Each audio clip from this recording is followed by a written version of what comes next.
ചക്കയൊക്കെ തിന്നിട്ട് എത്ര നാളായെന്നറിയാമോ? അതുപോലെ തന്നെ ദോശയ്ക്ക് ഒരു നല്ല ചമ്മന്തി കൂട്ടിയിട്ട് എത്ര നാളായെന്നറിയാമോ? ഈ കാണുന്ന ഐറ്റംസ് മുഴുവൻ എനിക്കിപ്പോൾ കണ്ടിട്ട് തന്നെ കൊതിയാവുകയാണ് ആക്ച്വലി. ഇതെല്ലാം ഇതിൻ്റെ പകുതി കൂടുതൽ ഐറ്റംസും നാട്ടിൽ നിന്ന് കൊണ്ടുവന്നാണ്. 2 ദിവസം യാത്രയൊക്കെ ചെയ്ത് 600 കിലോമീറ്റർ താണ്ടി ഇങ്ങ് എത്തിയ ഐറ്റംസാണ്. അപ്പോൾ അതിനൊരു പ്രത്യേക ടേസ്റ്റാണ്. കാരണം നമുക്ക് കുറച്ച് നാളായി നാട്ടിൽ പോകാൻ പറ്റിയിട്ട്. ഈ ഐറ്റം മുഴുവൻ ഇനി ഓരോന്നോരോന്നായിട്ട് ഞാൻ പരിചയപ്പെടുത്താം.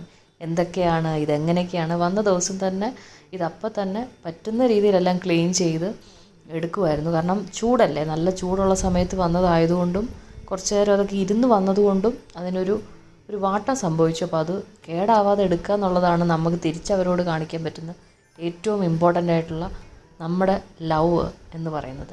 അപ്പോൾ ഈ കാണുന്ന ഐറ്റംസ് മുഴുവൻ പറ്റുന്ന എല്ലാം വീട്ടിൽ നിന്നും ബാക്കി കുറേയൊക്കെ കടയിൽ നിന്നുമൊക്കെ വാങ്ങിച്ചാണ്. ഈ കുഴലപ്പം, ഉപ്പേരിയൊക്കെ, അച്ചാറൊക്കെ വീട്ടിൽ നിന്ന് തന്നെ ഉണ്ടാക്കിയാണ്. 2 വീട്ടിൽ നിന്നും ഇഷ്ടം പോലെ നിറച്ച് തന്നു വിട്ടിട്ടുണ്ട്. ഇനി എത്ര നാൾ എങ്ങനെ സാധനം വാങ്ങിക്കേണ്ടതെന്നറിയാം.